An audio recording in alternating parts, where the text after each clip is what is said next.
If you would, close your eyes for just a few seconds. I want you to join me on a journey into the future.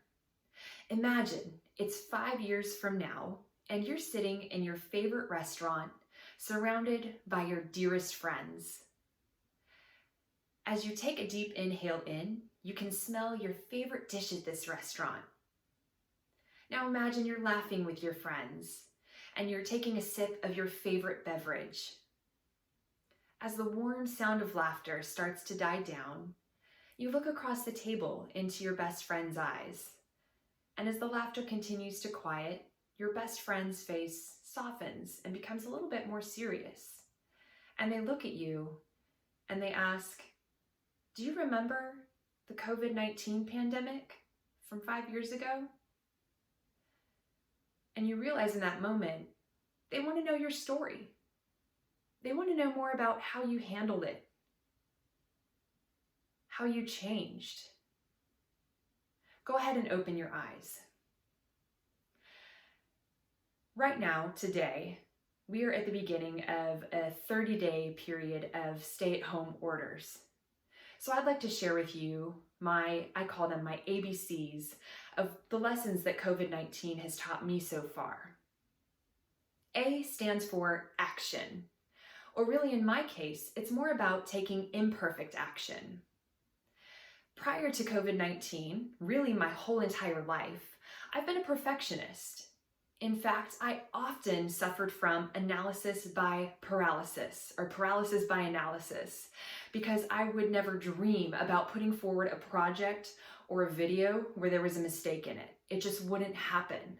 However, once the pandemic happened and we were forced to stay home, I found that I had to make changes rapidly. It felt like a game of ready or not, here I come.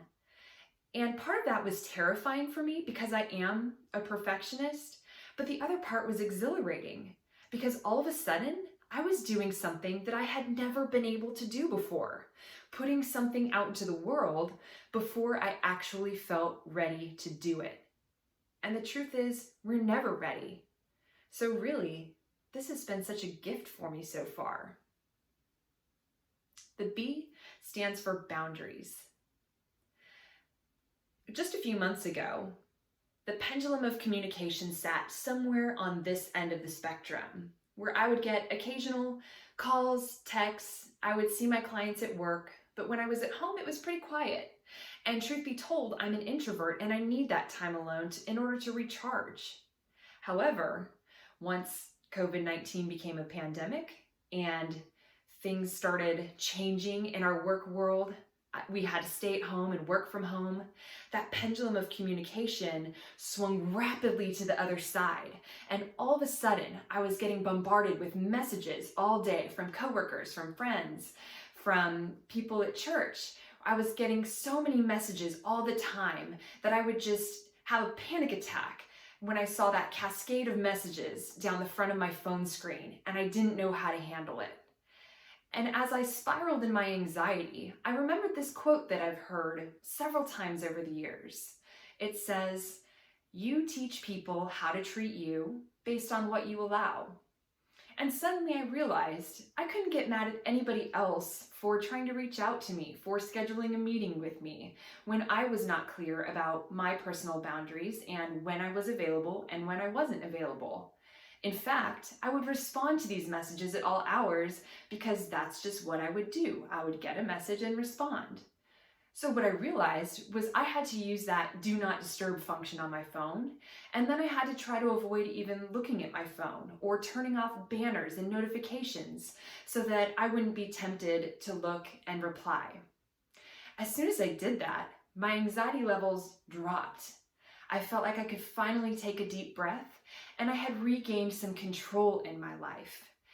And let me tell you, in a time like this, when it feels like you have control over nothing, when you feel like you've regained a sense of control over something, it is huge.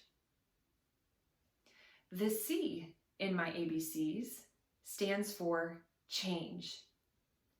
The truth is, we will all be changed by what we're experiencing today, in some way, somehow. The amazing thing is, we are in the middle of a unique opportunity to decide what that change looks like in our lives. We get to decide how our story ends.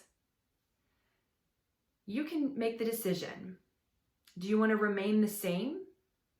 Or would you like to change your mindset to a growth mindset?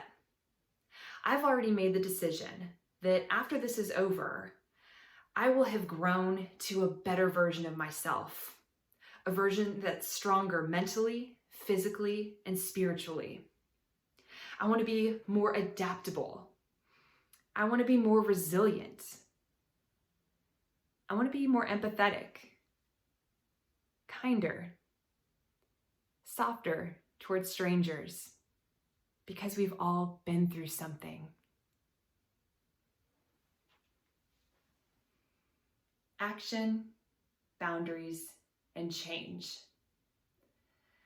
Those are the ABCs that describe the lessons that I've learned through COVID-19 so far. Now I want you to go back to that place mentally, 5 years in the future, at your favorite restaurant, surrounded by your favorite people, smelling and tasting that favorite dish of yours, taking a sip of a cocktail, a glass of wine, a seltzer water, and you're wrapped in the warm sound of laughter from all of your closest friends.